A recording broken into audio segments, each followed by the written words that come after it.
Today I have the pleasure of sitting with U.S. Open longboard champion, surfboard shaper, entrepreneur, Tommy Coleman. Op Docs. Op talks. So how was the win? Oh man. No, feeling blessed. That's Yeah. about it. Yeah? Yeah. What was like the morning like before that? The same morning or the morning yet? The morning before you when U.S. Open Um, longboard. I had one of my dogs, Saxon Wilson, in town. He lives on the east coast of Florida. He's an absolute hammer.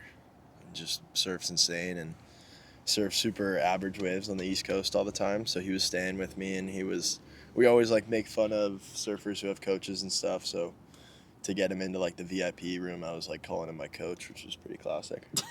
But he just kind of like watched the waves with me, and I had surfed I think it was like 4 days in a row of competition, and every day we would like watch a heat, and he'd be like, "Oh, right there, you could have done this," and like I see other people getting scores for doing this. So like in surfing, you got to surf to the judges' criteria, and you got to kind of please them to make heats. So he's like, "Yeah, if you did something in this section instead of what you just did, you'll get a higher score." So that was cool to have some wisdom. But yeah, so I woke up with Saxon and my buddy Eli, who films me all the time. He's a legend, Eli Richards. Like us three, we're just like staying up late, hanging out, broing out, playing some BO2 zombies and talking about heats, and woke up, locked in, surfed a couple heats, surfed 3 heats the day I won, and the third heat I won. I was stoked. Do you feel like that's how you wanted to win? Yeah. Yeah. Yeah. And so where in like the surfing, like, is that like, because I don't understand the WSL or anything like that. Where does that like lie?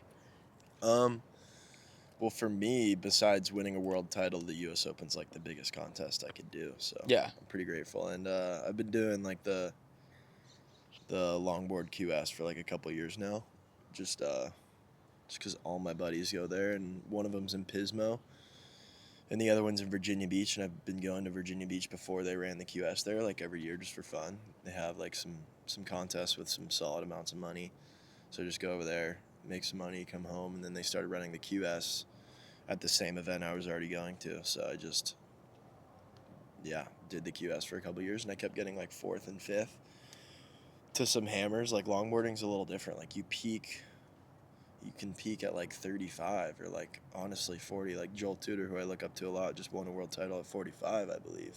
Yeah. His third world title. Yeah. So yeah, it was nice to get a wild card and skip the QS, and then to come in and win. Felt pretty good. So you were the kind of wild card out of the bunch? Yeah, so they like I didn't qualify on tour. They take top 2 from every country in the world. And the United States, we have like I think 40%, 50% of the tours guys from the US, but they only take from 2 from each country, so it's really hard to break into that. So it was nice to get a wild card. Yeah. And I feel like I've always heard this, that the best surfer isn't in the WSL. oh, dude, the best surfers are not on tour, and it's for some very specific reasons, I believe. I think there's like no incentive for us to go and do the tour. There's like not enough money. You end up kind of losing money when you go do the tour. Yeah. You kind of only do it if you really want it or you're marketing something else. And for me, I shape full time, and I want to shape for the rest of my life. And Gotcha. it's good to promote boards, but I honestly just get fired up like trying to smoke dudes. In Yeah, heats, yeah, like dude. I don't necessarily smoke dudes in heats. I just mean like it's like I grew up with 2 older brothers, and I was always competitive with them, and I just grew up and never lost that competitive fire, and just want to win, you know. So Yeah. yeah, I think it's a fun journey to push yourself to like the peak of whatever you're good at. So that's what I was doing. How long have you been dreaming of this like championship? Oh, since I was 14, I think. When I was 14, I went to the U.S. Open to watch the Vans Duct Tape Invitational. Stayed with Tosh and my buddy Sky and watched like some absolute legends just do this contest and rip. And the Vans duct tape doesn't run anymore, which I think was a much more prestigious event. And now they do the WSL, the U.S. Open at the same time. So it's, yeah. Yeah. I always think, because I love athletes, because they typically are probably the younger brother. Yep. They're typically got a chip on their shoulder that they got to prove to the world. Yep. And I think to myself, how much failure, how much times did you have to lose? How much times did you have to go through unexpected results and be disappointed for the world to have the Tommy Coleman that we have today? I feel like I've surfed maybe like 50 individual contests and 100 plus heats, and I've only won maybe 10 to 20% of them. So lots of losing, lots of falling short, and a lot of mental frustration, thinking like, wow, like I'm so happy with my surfing, free surfing, and how do I do that in a heat? So it's hard to figure out, but I think just kind of ignoring your competitor and just like looking at which waves I want to surf, and not thinking, oh, I have to take off on this wave because I need a score. I kind of just try to look for waves I like to surf, and I surf them. And yeah, the only time I'm using my brain out there is when I'm like choosing a wave, and then I pick the wave, and then I turn my brain off and just surf. And sometimes I'm like, okay, well, I need a score, so I'm like, oh, I have to do a turn right here. I have to do a huge nose ride right here, and that's when my surfing kind of changes, and I'm not as like flowed out or relaxed as I normally am, and that's when I am contest surfing, like in the U.S. Open. Like there were some turns I thought that I was like unhappy with my surfing in a couple heats, and even in the final I didn't surf how I wanted to surf, but I got it done. So yeah, that's the worst thing, is looking back and like everybody's looking at your performance. They're like, oh, this is something that, we're pleased with, but you're just torn up by it, you know, and you should be happy.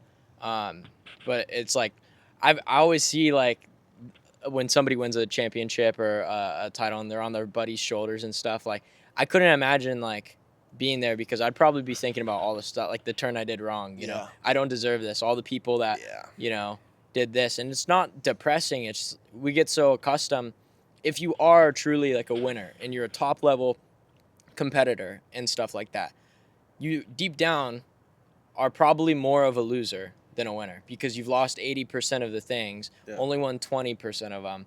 That was like the best one you've ever done. And it's like, I got to keep on moving forward.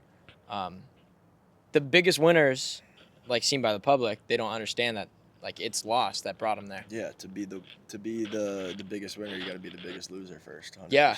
And a lot of people don't push through that ceiling of losing 80% of the time. Yeah. So that's what's tough. I kind of have, maybe it's like my arrogance, or just me surfing for 15, 18 years, but I just know I had it in me and have it in me. It's just like figuring out how to execute that under pressure is tough. What would you say to young Tommy Coleman, off of like, I know you can think of a specific heat that you lost or a specific time that you got rejected. What would you say to him in that moment to keep on going forward to be able to eventually achieve this W? Oh.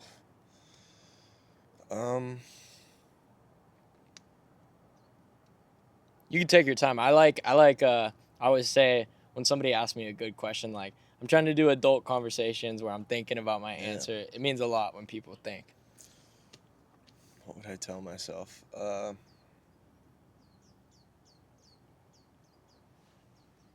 I would just probably tell myself that losing is part of the journey of winning, and be happy with your losses and try to learn from them, and don't get stuck on them. Just, Do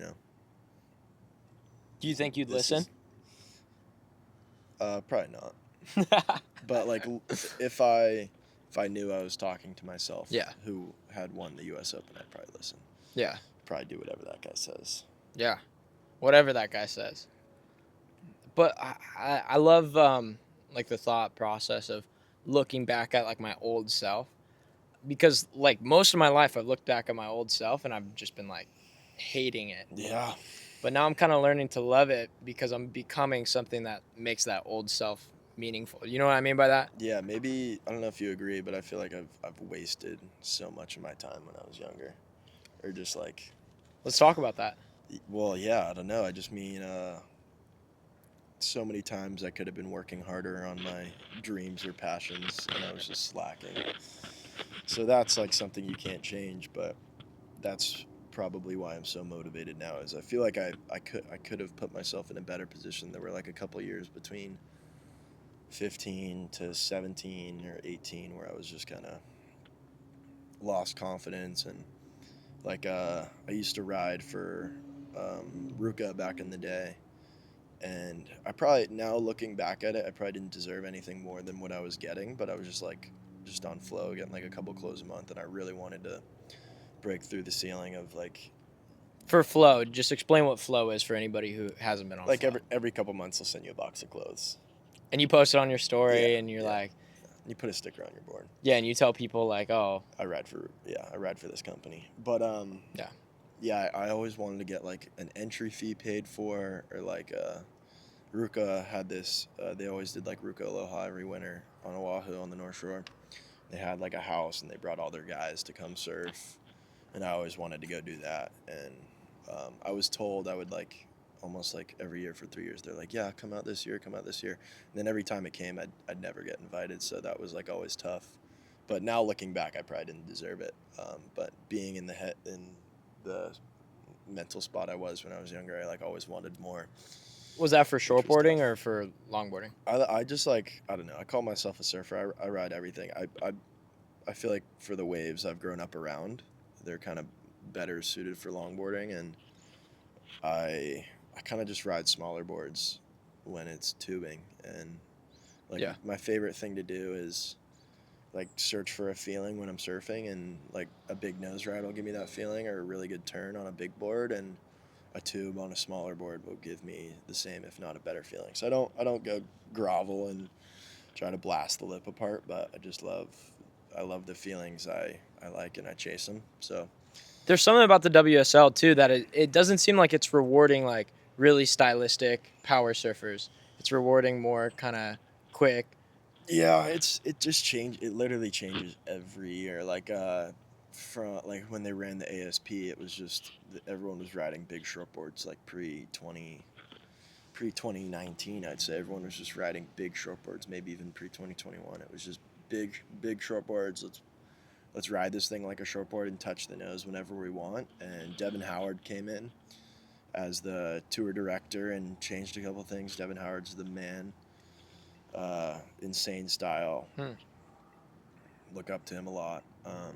Yeah, beautiful style. Another one of those guys I hold in high regards. Like pretty similar to Joel, and just both, style icons, and stayed true to what they believe. And he came in and kind of changed the judging criteria, and that's when we had some big wins. I think it was Justin Quintal, Harrison Roach, and Joel Tudor, I think in that order. Won 3 years in a row, and then I was like, oh shoot, the WSL might be cool now, because I always like watched it when I was younger. I was like, I'm never gonna do this. This is not I'm not gonna change my surfing to win this. But things have slowly changed, and after Devin left, it's kind of gone back a little bit to You're good. yeah, it's kind of gone back a little bit, but I think we just have a heavy hitting generation, like kids my age or even a little younger, who are kind of sticking true to what we think's cool, and I think things are gonna change. And Long shorts are coming back. yeah, Like a little bit more stylistic, a little bit. But I feel like the new like league, the new place where everybody's competing, and the thing that's probably more profitable is like reels, Instagram reels. Like it'd probably be more profitable for more. profitable. How do I make money off those? Well, like I always see these people that you don't see in tournaments or anything, and they're ripping on Instagram, Yeah. and they got hundreds and hundreds of thousands of followers, and Yeah. it doesn't seem like people want to participate in the league. Yeah, I don't know. It's tough. I feel like to get views and followers like that, you almost have to sell out a little bit and be a little corny, and I don't have the courage to do that. I don't think so either. Yeah. It- I know like the way for me to market myself and make more money is to like talk more on Instagram and like be more show my personality more, but it's just I don't have the I don't have the energy or confidence to do something like that. So Dang. I imagine I would be in a better spot financially and stuff if I did that, but I don't think it's worth it, Yeah. in my opinion. Yeah. No, I'm I get that. gonna do what I want to do. What Figure do it you out. want to do right now? I want you to be able to like look back on this maybe 5 years from now and be like, what did I want to do at And that did I moment? do it? Yeah. What do I want to do at this moment? I want to shape the boards I want to shape, and Which ones? Like, just it's hard to explain my style, but uh I just like cool stuff, and I always grew up wanting to ride certain types of boards, and no one would make them for me, or I wouldn't have the money to buy them. Like one of my good buddies, Tosh, always had the sickest logs and eggs and twins and everything, and like looking up to Joel too. I just like really admired what those guys were riding, and I could never find anyone to make it for me, and I didn't have the courage to ask them for boards, so I just kind of started making them myself. yeah. That's where my style came from. Do you like something like with a little bit more volume in the front, or I don't know. It's there's so many things that like equal or like is it a feeling? yeah, it's a feeling, and it's a feeling you get from looking at a board, but like there's so many curves that have to meet for it to be a good board. And I look at like rocker, I look at the wide point, I look at the rail, I look at the curves on the bottom and how it's surfed too. But yeah, I like style, I like classic, I like smooth, and I try to make boards that do that. You know, like I'm very picky on like on my own surfing and like my arms and stuff. Like as a guy who rides big boards and long boards, and that's like what I grew up doing. It's like very, I don't know, you kind of only surf with the bottom half of your body. Like you don't need your arms compensating and throwing them around. You know, it's about like the poise and how it feels and looks, and just, you know, surfing smooth and not throwing too much in there just to like please someone, like doing like a dramatic off the lip and throwing your arms and like selling it a little and bending the knees and acting like it was more critical than it was. I don't like to do. I just like to surf. Like the wave will tell you how it wants you to surf. It'll show you a section, and you can do probably one of two things in that section, but the wave kind of You don't need to like. surf how the wave wants me to surf. It doesn't need to look like. My dad always said like this one thing. He was like, I'm big into like going to the gym, you know, working out. Yeah. And he's like, I have all the muscle I need, you know, I have all of the like movement that I need. And honestly, I feel like I'd probably be at a lot more. I like the way that I look, but I'd probably be at a lot more peace if I had that mentality. Like I have what I need, you know. And so coming into a wave, thinking like, how can I just absolutely milk every single air section and, you know, kind of look um, like this is, you remember like the skate squat Instagram back in the day Yeah. where people would be like coming off of stuff and just absolutely just squatting Yeah, on purpose. on purpose. Yeah, with no need. Yeah. Yeah. It's Yeah. like a similar thing. Yeah.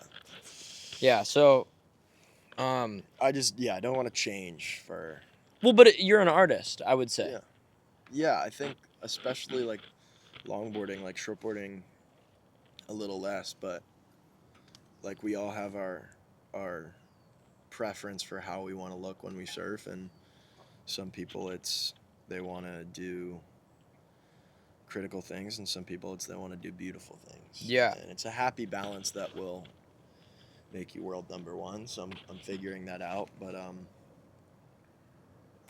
you going for world number one?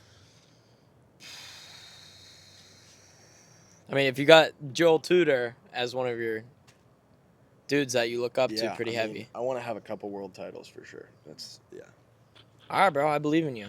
Thanks, bro. I think there's no other path, you know, for myself and how I've been aligning my priorities over the last 5 years ish. I just think even if it's not the coolest thing, I want to have a couple of those things. What do you mean by if it's not the coolest thing? Like in my genre of surfing, you kind of look like you're selling out if you go try to win a world title or do this and do that. And it's kind of just like what's the word? It's like a popularity contest almost. So it's like, I'm trying to think of something to compare it to. I feel like it's like high school, Yeah, kind of. where it's like not about what you know, but who you know. And you got to appeal to like a certain crowd. And honestly, like me and Tommy went to high school, and I noticed something different about you. That it was like, no, I'm serious. It was something different about you in the sense that you genuinely didn't want to, like, not out of like the, oh, I don't want to conform to what people say, out of like just because that's a cool thing. Like you genuinely had something in mind for yourself that you wouldn't compromise, whether it came to popularity, whether it came, push comes to shove. And that was honestly something, because I was a little bit younger than you in high school, I could look up to. I could be like, at least somebody's out there doing art. And I see it with your surfing. The wave's a canvas and you're just painting on it, brush strokes. Yeah. I'm curious what you think an artist is, though. What do I think an artist is? Then we could talk about what I said. Yeah, someone with their own taste and someone who wants to showcase their own style and not change it for anyone, and they have something they like or something they appreciate, and they like to do it over and over, and some of them want recognition for it, and some of them just enjoy the feeling of doing it. So yeah, that's how I'd describe an artist. How I would say, I've a good quote that kind of described what an artist was. I'm intrigued. A man who works with his hands is a laborer. A man who works with his mind is a visionary. A man who works with his hands and mind is a craftsman. And a man who works with his hands, mind, and heart is an artist. And I feel like you could apply that to anything. And so I'm not going to argue with that. I think you're an artist, Op talks. Yeah. So I hate to see people, like, I love how stressed you are about selling out. You don't want to sell out. You don't want to compromise your morals. I hold respect higher than popularity, for sure. I'd rather be respected than thought of as popular or cool. What's the difference? Popular, you kind of do whatever it takes to get into that position, and respect, you hold true to yourself and trust that you'll be in that position one day when you stay true to yourself and don't change. So respect is kind of like you're regarded highly by probably a smaller amount of people. Oh, yeah, way smaller. And popular is kind of a fake respect. Yeah, loved by people who don't know you instead of appreciated by people you. It's loved by people who don't know you versus loved by people who know you. Yeah, I guess. Yeah, I just think, I think certain people are cool, and I'd rather be thought of as cool to those people than to people who I don't respect or know, What would you do if nobody thought you were cool? Like, you meet Joel Tudor one day. I don't know if you've already met him or not. And he's like, I don't think you're cool. At this point in this hypothetical scenario, I'm happy with myself, so probably wouldn't mind it, Have you met him? So I grew up being good buddies with his son Tosh. Yeah. So Tosh spent a couple weekends at my house when I was younger, and I stayed over at Joel's house a couple times, and he got me my sponsors. He walked me into the Ruka warehouse and got me sponsored by Ruka. I used to ride for Bing, so he got me affiliated with Bing, and they gave me some boards. So I owe most of the position I'm in right now to Joel. So yeah, he's definitely Oh, so he thinks you're cool. I don't know about that. I think he thinks you're cool. Yeah, I wouldn't trip if he didn't. But big respect to him. He was given a lot of opportunity by Nat Young, Donald Takayama, and a couple of legends back in the day. Just like taken around the world and shown style and shown, how to ride the right board for the conditions. And he was given a lot of beautiful gifts, and I think he tries to do the same now for the younger generation, which is super cool. Yeah. So I saw when I was talking about like high school and how you didn't want to compromise on what you believe, that you had some wheels turning. I interrupted it. What do you have to say about that? You know what? I bet I was actually probably trying to be cool. I just wasn't good at it, so then I gave up. I think that's what I thought. I think that's what I was thinking when you said that. Is like, yeah, like freshman year, I wanted to be respect. I think respect is probably the most important thing. Like, Respect is a universal currency. yeah, and I wanted to be respected, and I wasn't. So I think I still tried to be respected. I just didn't try hard enough, and I didn't care to sell out to these people who I don't really. Yeah, like they're cool. They're known as cool in school, but like, are they cool? I didn't think so. Well, there was a realization point, I think, where you were like, you might be more logical than me, because you were like, I'm putting in all this work to appeal to people that are like popular. Yeah, I'd rather have like genuine friends than be. I'd rather have like a couple close friends who I love and love me than be acquaintances and cool with everyone but no true friends. And that's kind of how I saw the trade-off. Yeah. That's why, I mean, like, you're more logical than me, because I feel like I got farther in the sense that I came to the mentality I'd rather have no friends than any fake friends. Yeah.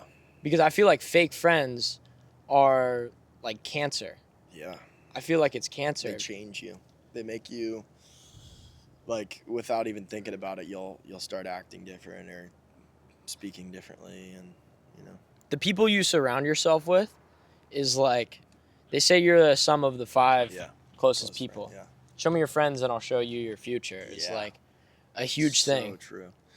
So true. And I, like, at that time, I think I was a sophomore, junior. I had no friends at San Clemente High. Like, I didn't hang out with one person outside of school that I hung out with at San Clemente. I always had friends from other schools or dudes I surf with or people I met just around town that I was way closer with, and I kind of just gave up on making friends there. It wasn't till, honestly, like, end of junior year, I met one of my best friends to this day, Owen Gear. He's a legend. And then I went to a charter school my senior year of high school just because I wanted to travel. I didn't want to be stuck in school, so I left San Clemente High junior year, and I met one kid before I left, and then he introduced me to one of my closest friend groups now, Christian Barkma, Carl Steele. Christian Barkma, I know his little brother Kai. Yeah. Yeah. Really? Well, I don't know much about his little brother, but like those three guys are the most locked in dudes I've ever met. And back in the day, we weren't locked in. We were smoking weed and just like breaking into abandoned buildings and making old videos on my buddies like VX.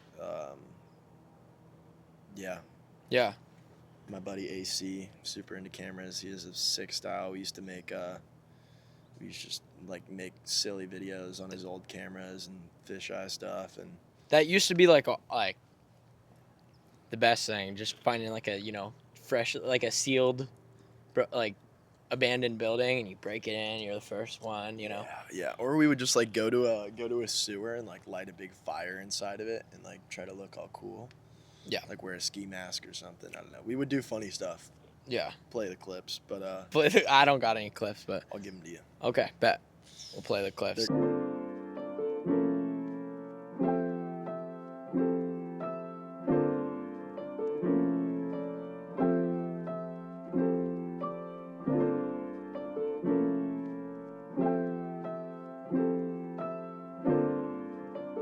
because they're just pretty classic. It's like total like 16-year-old. We're gonna try to look cool, but try to make something cool. But we didn't show anyone. It was just for fun. Yeah, I used to. Do you ever do graffiti? A couple times, yeah. I like drawing, so. What was your name? I would just do like Tom or Tommy, but I had Yeah. a tag. My buddy, when I was super young, was like super into tagging and like had a sticker company, so he like drew me out a tag, which was pretty cool. So Yeah. I used to put that on some things, but I never really vandalized anything. Maybe like once. Yeah. There's something though, like at that young age, high school, where it's like I just want to be seen so bad. Like that's why I kind of Yeah. I would 100%. draw on stuff, and because like I just wanted my name out there and I wanted to be seen, and I wanted like. And like high school builds that perception. Like it's like a cool guy contest, you know. Yeah. Like breeds that out of you, which is you gotta resist. Would you do any of this stuff if it was never seen? Oh yeah, I would shape if no one ever saw a board I made 100%. It's just so satisfying to me to have a taste and a style and to be able to do that with my hands and see something in my brain and use my God-given talents to make it happen and then to go surf it how I want and put the whole thing together. I think is just so satisfying to me. So I would totally do it if no one saw it. Where does God play a role in all this? I mean, from my perspective, I think everything I've been given and every single opportunity, good or bad, has been, you know, God's plan. Like, this is a. Do I want to give this example? I don't know if I do, but like I've just been put in hard situations where I have to choose, and usually the right choice is the hardest choice, and it's super hard to make. But even, you know, when you upset someone, like let's say a girlfriend, by making a hard decision, but you know it's best for you, I think that's like even an opportunity by God to decide for yourself if you're really about what you believe and stuff like that. So I look at everything as a nice, beautiful gift. All my trials and tribulations, getting bullied a little when I was younger, you know, stuff like that. Just I think is good for your soul, and yeah, I think God's given me everything I have right now. You know, Yeah. like a lot of people who maybe don't have as much faith as you or I call it like the universe. So like the universe or karma gives this and gives that, and I just think it's a lot simpler to boil it down to God. And you know, we look at all these things like this chair. This chair has purpose and it has use, and it was made intentionally. And you look at this earth and all of us people, and we have purpose, and we were made with intention. And I think the only logical answer is someone made this for us and made us. And I just like to say someone's hooking us up. You know, maybe we don't know exactly what's going on, but I think someone's hooking us up. So I'm grateful to that. Someone's hooking us up. Yep. Someone's hooking us up big. Whether you believe it or not, someone is hooking you up. Whether you ignore it or not, you know. Yeah. I feel like so much of my life I spent like ignoring the hookups Oh yeah. that I've been slid. Yeah, I used to be like, dude, where's God? I don't see no God. I don't see no one giving me money, giving me a girlfriend, giving me all these things. And then my girlfriend now had a lot of faith, and she kind of laid down some perspectives for me, and I was like, dang, this is wise. And then I remember that same evening, I was like just looking up in the sky, looking at like the sunset and the trees and everything, and I'm like, wow, these are all my gifts right here. Like the oxygen in my lungs, this car I'm driving right now, like this sunset, this life, like these are all the gifts that I was ignoring, and it took like a big perspective change, or a beautiful girl I liked a lot. It took being a loser to be a winner. Oh yeah, 100%. Yeah. Also my brother used to be a gnarly guy, would just like pound on me and my second oldest brother. I have two older brothers, my oldest brother. And he was just gnarly. He would, you know, just do whatever. And then he came to faith and like totally changed, and that kind of blew my mind. Was he like Roderick? He was basically Roderick from Okay. Guy Over Wimpy Kid. And you were Greg? I was Greg Heffley, and yeah. And then it's like we went from these polar opposites to being on the same level, and now I'm like the closest I've ever been with my oldest brother, so that's super cool. Yeah, same here. My brother, you know, my brother the thing that sucked is he would get in trouble for stuff, and there was no like acceptance for me after that. Like when he got a DUI, if I ever was caught like drinking and driving, my parents like they were like literally like we will take everything away from you. Yeah, it was the opposite for me. My brother, like on his 18th birthday, my parents were like, "Yo, if you get a tattoo, you're out of the house." Yeah, same here. And he's like, "I'm getting that tattoo no matter what. I hope you know that." And then he went and got the tattoo on his 18th birthday, and he was kicked out of the house. And now, my mom got a tattoo, and it's like my brother Ethan. Oh, okay. Has a bunch of tattoos, and it's no big deal at all. So he kind of broke the molds for us, and I definitely got the There was some like easier, you know. it was looser for me though, but it was because I feel like I found out how to be sneaky. Yeah. And then it got loose because my parents were just kind of worn out by the time my parents were tired. They're like, "Oof, that one was so gnarly. You guys can just kind of do whatever you want. We're over it." Yeah. But I still I wouldn't be able to like do anything bad in front of my parents, but I would go sneak off and do some bad stuff. Yeah. It's weird parenting I've seen. I don't know if I'm ready for it because the tighter you grab onto something, the more you bleed, you know? Yeah, I'm just too selfish. I'm too selfish to have kids right now. I know it's I feel that I just think it's like the ultimate thing is having a family and giving the gift of life as we were given and passing that on, and I think it's the most beautiful thing and hard thing you can do in this life. So I look forward to those days, but I'm just too selfish right now, and I know I would like when I'm ready for that. I kind of got to give my whole life to my children, and I'm too consumed by my own goals and stuff like that. Yeah. But luckily, so is my lovely girlfriend. She's also on the same page. So That sounds sick. we're living our lives right now, and Tell me more about that because I'm single right now. I'm looking for a girl eventually. Like, what does that feel like to find somebody that is so positive? I've never been in like a relationship where it's like, yeah, worthwhile. it's a gift from God. You know, I used to smoke a bunch of weed before I met this girl, like just every day, and you know, people say weed's not addicting, but dude, that stuff is so addicting. Like, just in the end of the night, you know, getting really good sleep and smoking yourself into retardedness and just being stupid, you know, is so addicting. Like, I was so addicted. Like, when I finally stopped, I was like not sleeping for 2 months and cold sweats every night and crazy dreams, and I was deep into it. And what made me stop actually was I was lying to my girlfriend about it because she didn't like it, and I was like, yeah, I'm not doing it, blah blah blah blah. And then she found out that I was smoking, and then I was like hit with all this realization. I'm like, wow, this woman is truly a gift from God, and I'm throwing that away for this thing of the world that's gonna make my life worse. Like, how silly of a decision is that? So kind of made a promise to myself and God that I was going to stop in that moment. I had a friend. Do you know Carson Warner? Dude, yeah. Yeah. Yeah, I know that kid. Yeah. So Carson, I remember I just said like maybe we were talking about girls or something before he was with his girlfriend, and if you don't know this kid, it's just like. Yeah, where's he at now? What's that kid? I interviewed him. He does. No way. He has type 1 diabetes. Wow. And yeah, so, I knew that, I think. Yeah, and so that's like a gnarly disease that you got to wake up every single day and choose to live. You got to count all of your, all of your metrics. Yeah. And gauge like how well you want to feel, how much pain you want to go through just to live. Yeah. And you're cursed like that for the rest of your life. But I was talking to him at church because me and my older brother and his older brother have been like really good friends for a very long time, and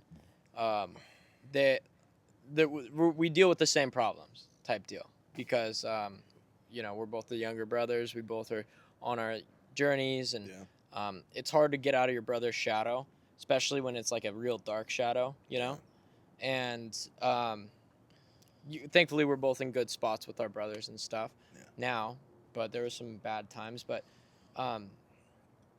he said this to me. He's like, why would God give you a godly woman just to lust over, just to lie to, just to cheat on, just to do this? Yeah, he's going to take her away if you're treating his daughter like that, you know? Like, That's But how you kind of got to look at it. it also like said something to me. Like, I used to always say to myself, like, God, please let this one be from you. Please send me the right one. Send me the right one. Send me the right one. And then I thought to myself, like, it was a Kimbo Slice moment where I was like, send me the right one. Send me as the right one. But he's like, you got to be the right one, bro. He's like, I have to be the right one. Yeah, you have to be. And what's funny is I was not in the position. I was still given the gift of the awesome woman, and it changed me and it put me in the position to be what I need to be, and I'm super grateful for that. I feel like God probably sends me like the right woman once, like one a day, whether it be walking by me. I feel like she could be walking by me any second, but I haven't been the right one. I don't think that there's like, I think there's a lot of good people out there to end up with, but the problem is that you won't be at the spot until God allows it. Like, he'll send one walking by on the street, you know, and I don't have the balls to say what's up, you know. Yeah, neither did I. Like, there's so many opportunities. That's the commentary. God had to throw it in my face before I realized, like, oh, this girl might like me. I might have a chance, you know. That's the thing about like Christianity too. It seems to hit people that need to like just smack their head against a wall hard enough to be able to figure it out, you know. Yeah, it took me a long time. But I'm grateful. Yeah, I'm super grateful.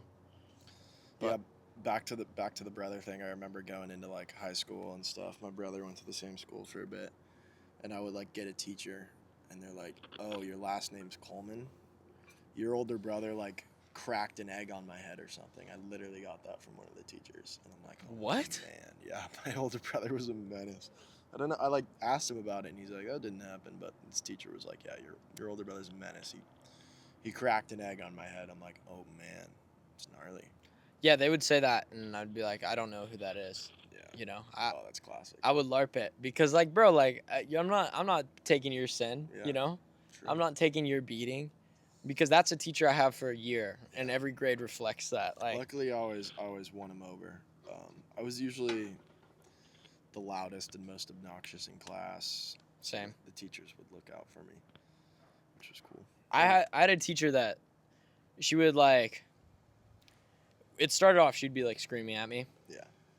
And then it'd end her like crying when I leave her. Yeah, because then they realize like, oh, you're acting this way because you need something, you need attention, you need friends, you need this. Like, they realize that, oh, your behavior is like a sign of how you feel on the inside, and then they feel for you. You know. Who was your greatest teacher? In school, probably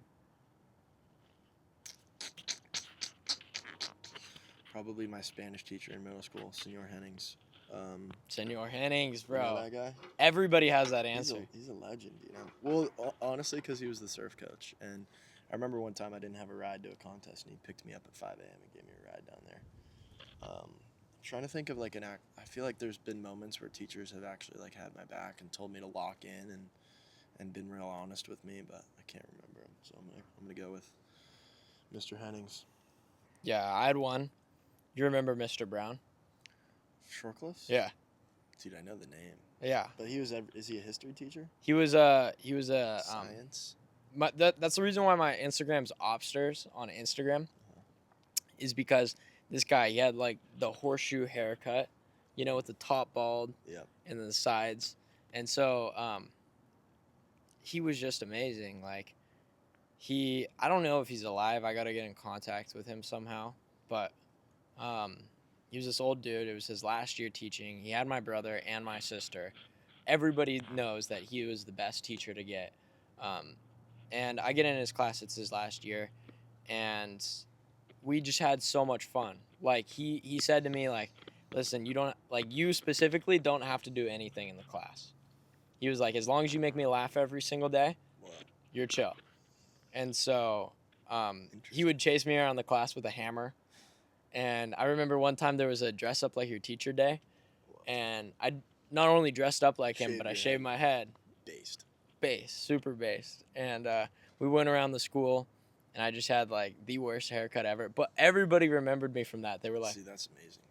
it was amazing, and he changed my life because he showed that like there was something more valuable than what was going on in the classroom.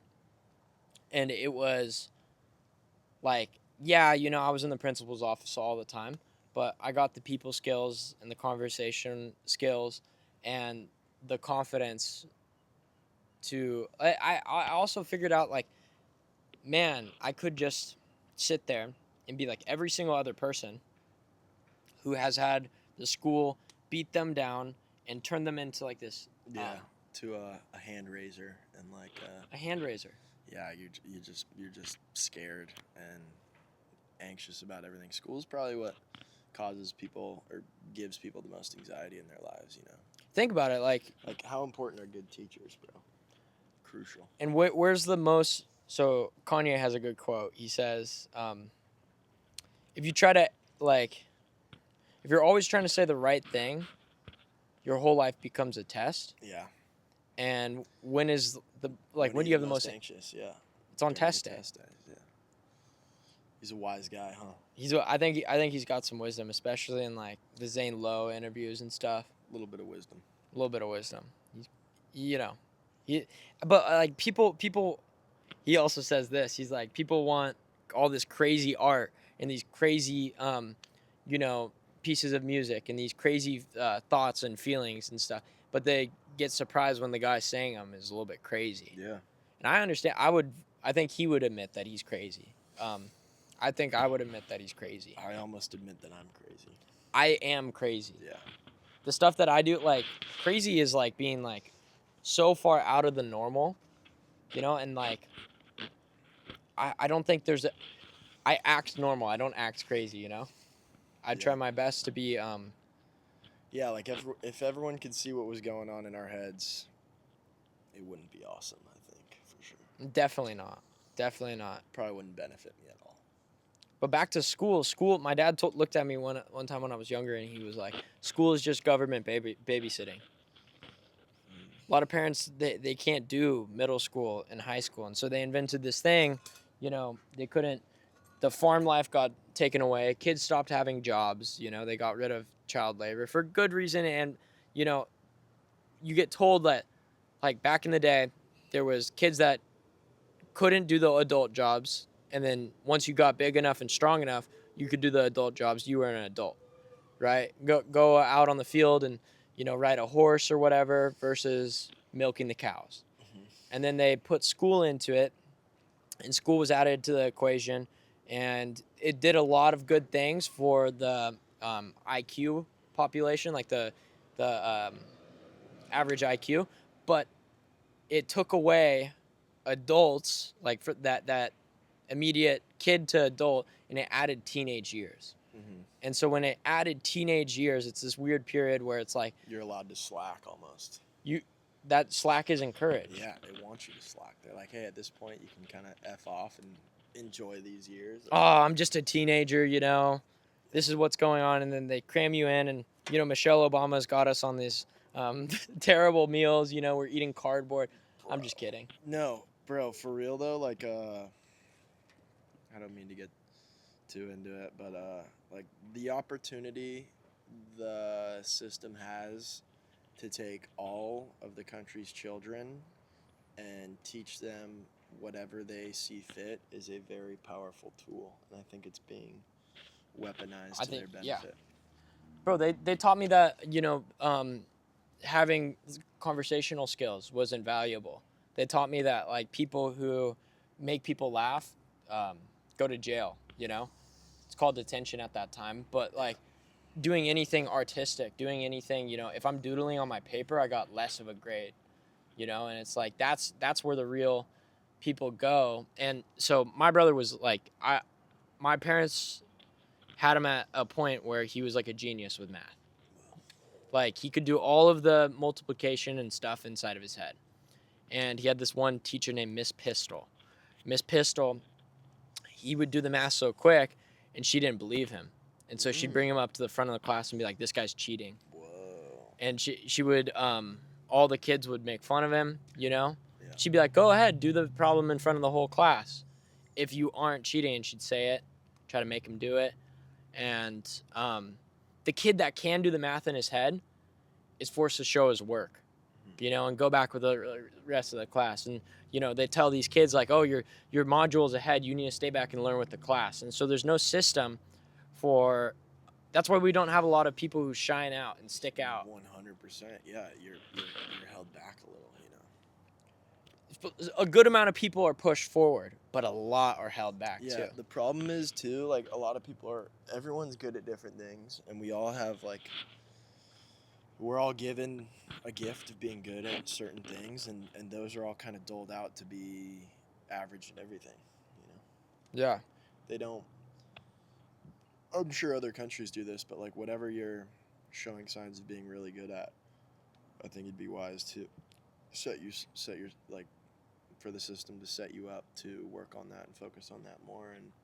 And yeah, you should know other things, but if you're really good at this and you want to specialize in it, I think from a young age you should be taught that that's totally okay, and you can focus on one system and learn that and actually contribute with that instead of just being average at everything. That's why we have so many kids, like, I'm sure it's like 40 to 45% of kids who don't graduate college. They're just told they need to go do that, but they don't know what they're supposed to go do because they were taught that they need to be average at everything, and average at everything is good enough, Yeah.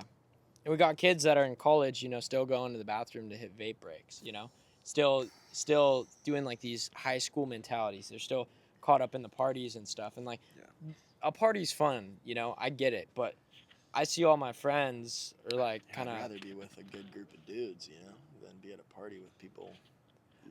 Honestly, bro, like the club and like stuff like going to parties where I don't know people is so like Draining. Overrated and draining, because it's like at the club you're paying like $100 for, like a bottle of something. I wouldn't even know. To get drunk, and like the prices are insane just to like meet people. The club atmospheres kind of showed how deprived we are as a society from social interactions. Yeah, dude. Especially since COVID. Yeah, dude. Like, yeah, I don't think I've ever been to a club in the United States, but doing some contests and festivals over the years, definitely had some fun, and no clubs, but just like fun bar scenes and music scenes. A bar's fun. New Zealand, Mexico, Australia. Japan was fun. Yeah, dude, I need to get over there.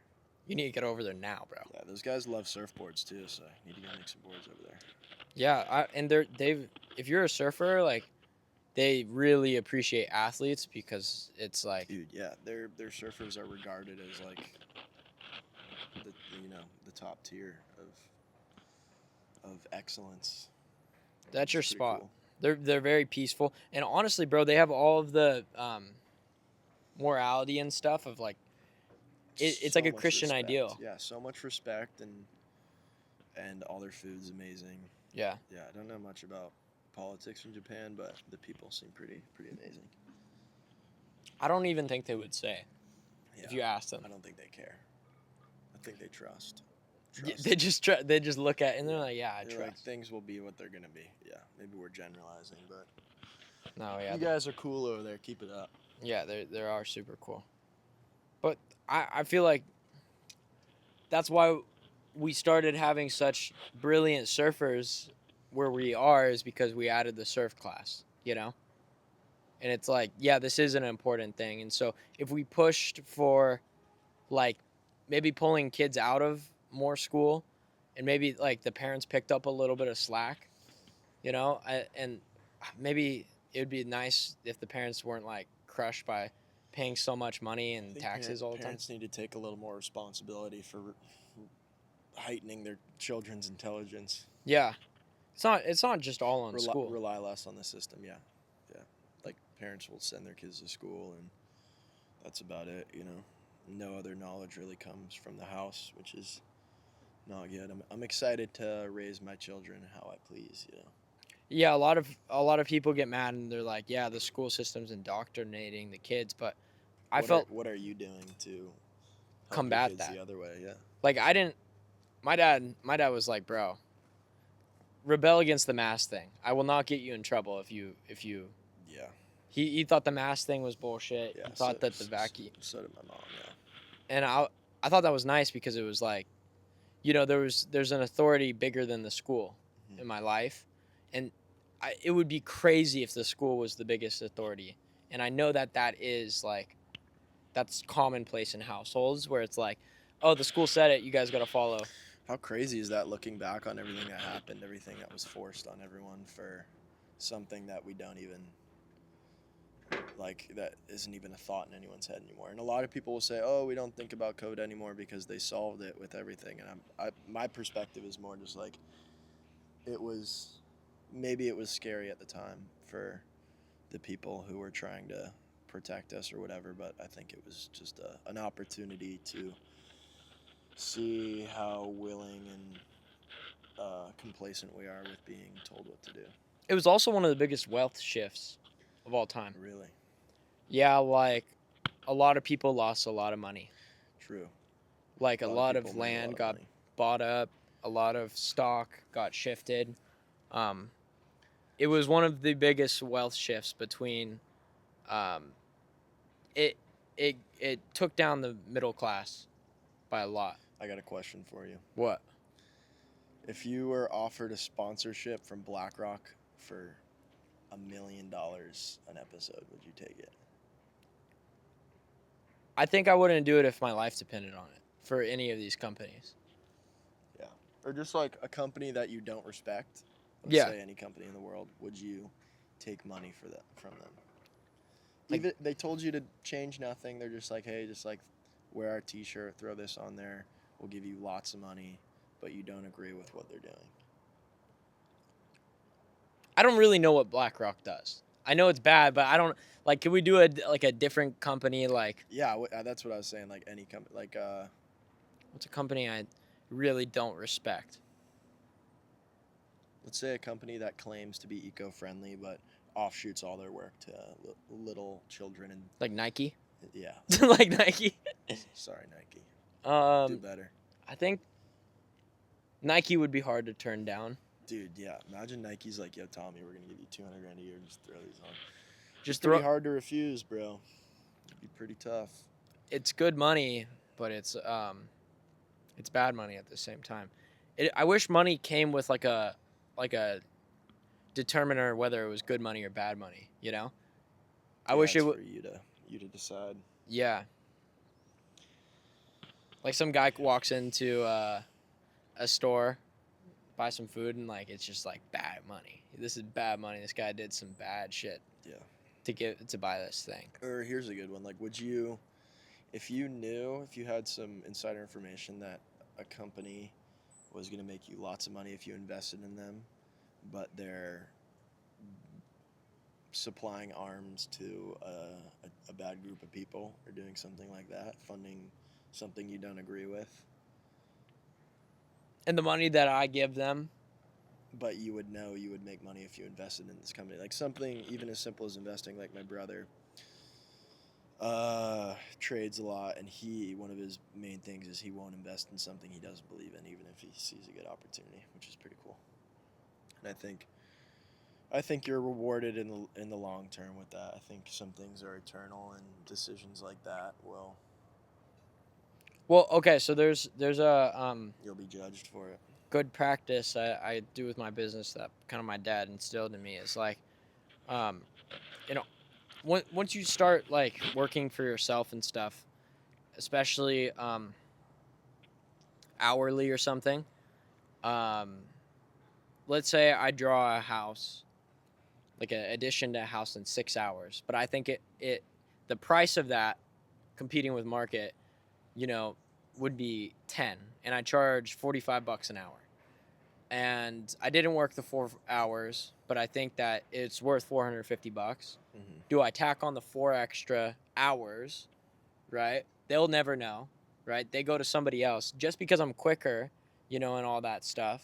Yeah. I would say you change your rate from hourly to a fixed price, depending on the work. To a fixed price, yeah. But in that type of scenario, I'm under a contractual basis during like the first part of the build. And my dad always told me, like, you know, it's not worth it. The things that you get away with in silence aren't worth it in the long run, because those things get really loud in who you are as like a person. Yeah, I just look at that as another opportunity to learn from that situation, and you got to take it on the head and maybe take a loss, but that was another opportunity given to you to better yourself and figure it out for the next one. Yeah. So I feel like I'm also not doing the podcast for money. If it was like building like or drawing like a spot for BlackRock to like manufacture like whatever they I don't even know what they manufacture. I think they just steal our information or whatever. I honestly, the only thing I think they're doing is just buying up lots of land and increasing the prices of a couple of things, buying up some freshwater land and some land with some supplies that's important. And God, I'd love to look up what percentage of United States real estate they own. yeah. But hey, I don't know too much about it, whatever. You're just a surfer. Yeah, like dude, and like what you just said, like, do you think I surf for money? No. Dude, I make no money. I live at home. We're at my father's house right now. Luckily, I have amazing parents that push me to do what I want to do, and they trust in me that I'll make something out of it one day. But I make pennies. You know what I think about? I don't make enough to report my income. Let's just say that. Yeah. You know what I think about? How nice it would be to not be taking from my parents one time. Yeah. I take a lot from my parents, and like they help me out so much that I just feel like I know it's gonna be. I'm excited for the position to be giving back one day, and I'm super confident with the direction I'm going in, and I know things will come. But like dude, like I've seen, like I used to trade shit coins on Pump Fun. Yeah. You know what that is? My friends trade like meme coins and stuff. Yeah, me and my buddies would like make meme coins, and I've seen so much money, like big numbers come in. So you would do rug pulling? Yeah. Yeah. Like, dude, I knew a guy. Not proud of it, but man enough to admit it. Yeah, dude. Like, I knew a guy. Like, me and a couple buddies knew a friend who kind of cracked the code. And back in the day, to make one of these like coins and cryptos, all you needed was a website, a Telegram, a good name, and like a couple funny images, and like a couple guys like admin, and just like the developer would just need to be active for a little. So we like found that out, and then we made like funny ones like. Yeah, and what were some of the names? Like one of them was like Joe on Solana. It was like Joe Swanson. Joe Swanson. Yeah. Did it go? It did all right. Like we had a website. Our buddy like busted out the website, and like we just like we were scamming. We would like we would pretend to be going long term with a crypto, and once we made enough money, we would yank it out, and everyone who was silly enough to invest would lose their money. But that happened to me a bunch of times. But I saw crazy money come into my face. Like there was like at one point where I saw tens of thousands of dollars in my face for the taking, and I was so desensitized to the amount of money because it was happening so often. I just like invested it into like straight BS and lost it all. Like the saying like money easy made, easy spent is like so true. Like it's I don't know really where I'm going with this story, but the Bible says, in Proverbs that dishonest money dwindles. Yeah. It burns away quickly. Yep. And I see like I lost it. I know so many people that they have a ton of loans, and they rent everything in order to look some type of way. Yeah. And my dad always taught me that the tortoise always wins the race, Like it may be slow right now to stack up your acorns and, to put in the slow work. But that's the roots. One quote that I love is that a tree needs to grow both ways. Down and up. Yeah. Yeah. Everybody wants the leaves and the Wise. fruit. But, bro, you got to have the roots to be able to sustain that. Yeah. I think where I was going with that story about seeing that money come in when I was really young, I thought I was going to have, like, dude, my goal was to have $1 million by the time I was 21. I was like 100% thought that was gonna be how it was, you know. And now, living the life I live, I'll be lucky if I make $100,000 a year in like 5 years, you know, which is. I'll be happy if I make the average income in California, which I'm sure is 45 to 55,000, you know. So I would be very happy if I was making that a couple years from now. That's based. Which is doesn't seem sad to me, but it's just the path I've chosen, you know. But you said something interesting off camera before this. You were like, I said, what would you or what are you willing to sacrifice? Yeah. Because I asked you, are you happy what you're doing? And you're like, yeah, 100%. You're like, maybe a little bit more money. And I was like, well, what will you sacrifice to do that? Yeah, I think I said pride. Pride and ego. Ego. Yeah, I think. What does that look like? Like, I think I was more just referring to like sponsorships and stuff. Like, if a company needs me to go make a corny video in a pair of sunglasses or something, I should probably do that to support a family and stuff like that. But my ego's like, oh, don't do that. That's super lame. And there's got to be a way like though selling. to There's keep. got to be a happy medium, right? There's got to be a way to keep like yourself, and I think the thing is that you got to just become a better businessman. Yeah, 100%. And I think, yeah, don't be afraid to take risks. My priest says something funny. He's like, I read my Bible today so I could use it tomorrow. And the same goes for like any type of knowledge or any type of thing. Like I do it like every single night. You know Vsauce? Vsauce Michael here? Yeah. I know that guy. Bro, I'll watch that guy. He's got like little 8-minute videos where you can just like learn so much, just like random stuff. Yeah. Or like I'll watch like any type of thing that I want to learn, because it's way better than that, you know, last 8 minutes before I go to sleep. Yeah. Being spent on TikTok or Instagram. You're not watching brain rot. Just, bro, it's even hard to pull myself together for 10 minutes to watch something now. Yeah, it is tough. Yeah, our attention spans are so short. It's ridiculous. I wonder what life would be like if the majority of it was like silent. Because I'm constantly listening to podcasts or music or talking. Ask our parents. Yeah. Dude, it was only 30 years ago. You know, it was only 25 years ago. Where, dude, yeah, like my grandfather doesn't use a TV. Doesn't have a TV. I don't think he needs it. He's a big movie guy. He's a filmmaker and a director from back in the day, and actually produced some amazing things, and still does interviews to this day. But any that we know. Books. He made a Western film a couple years ago. I saw in theaters, but sorry, Grandpa, I don't know the name. That's so funny. Yeah, it was really good though. My grandpa was an artist. Rad. What did he do? He just his wife died of cancer, and he was always doing art. He went to the military, found out a way to do art in the military. He turned on going to like this like big school to go and serve the country, and then kind of came home and didn't have those opportunities, and he just kept on doing it. He's completely self-taught. He does amazing pieces of art. Like the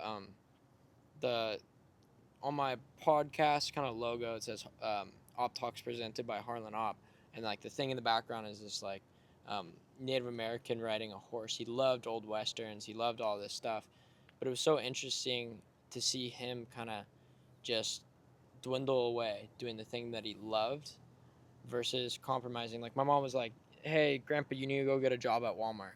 You know, like he wouldn't get a job for the life of him. Yeah. And he would sell things rather than get a job because he just wanted to do art. And so imagine this old man, everything gets stripped away from him, and he's going until like his eyes are going out, you know, and his hands are blistered. And he's just drawing every single day. And, you know, we looked at his art back then as like a kind of a waste of a time, but now I'll never have to pay for art again, you know, at my house. And he's an inspiration because, get this, so in the span of a month, both my grandparents died. And both my grandpas. And one of them kind of was more focused on money. and the other one was on art. And so And which one was more content at the end of their days? the real question is who had more people show up Mm. at the end of their days? Yeah, I think the answer is obvious. You know? Yeah. Like, that's interesting. It's like, is the thing that I'm going to do right now going to be inspirational for some, 20-year-old kid? Is it going to be inspirational for, like, my story? Is it going to make it complete? Are people going to show up at the end of my life? Are people going to say they love me? Are people going to, do that type of stuff? Or are people going to look at, my things and try to divvy them up and see which one is worth more money? Yeah. All that stuff. If my life is just shown by a bunch of stuff written down on a piece of paper for who gets, and people cry about it and get upset, I don't know if I want to live that life. No. I think the most beautiful way I could see my life ending is dying with all the people I love surrounded by me, or the children that I've created, and maybe their children if I'm lucky enough to see that. I Yeah, think that's the most fulfilling thing. just thug it out till the end with your family. Based. Bro, we got such a beautiful life though. Like, I don't mean to get like depressing about it, because on the other side, I think the number is 4,000 weeks. That's how long we have to live. What? Yeah. That's 80 years. What? 52 weeks in a year? Yeah. Dude, really? Oh yeah, I guess so. Wow. So we have 4,000 weeks, and that's the average median. Like, Wow, that feels like nothing. Huh? feels like nothing. And I look at, like, I only have 4,000 Sundays to go to church. I only have 4,000, and like probably 1,000 of them are spent me doing bullshit. Yeah. And the other ones I kind of really like realize, another 10,000, and the other ones I'm spending, working, and then I'm left with only probably like 20,000. If we're lucky, we have 2,500 weeks left in our lives. Yeah. And so it kind of inspires you. It's like you get a little uneasy when you hear that. You're like, fuck, dude. Wow. Do I want to spend, my 2,500 weeks just on, looking in the mirror and, kind of wondering what I am? Or do I want to, like, really be the person that I want and wake up every single day and shake hands with myself and really be, like, ecstatic to live? That's the train I am on. Yeah. Yeah, I agree.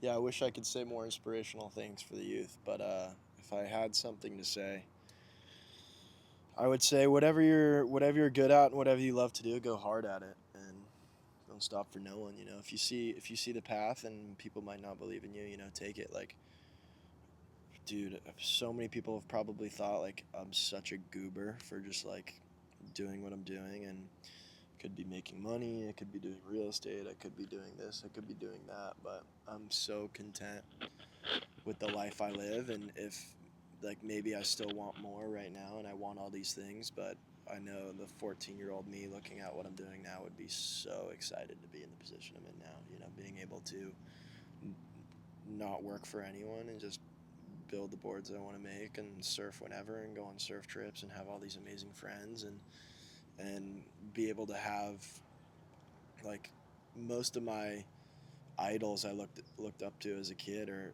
people I respected. Like, I can pick up the phone and call them right now, which is such a blessing, Yeah. Just surfing is such a small community. Yeah. Where can people find you?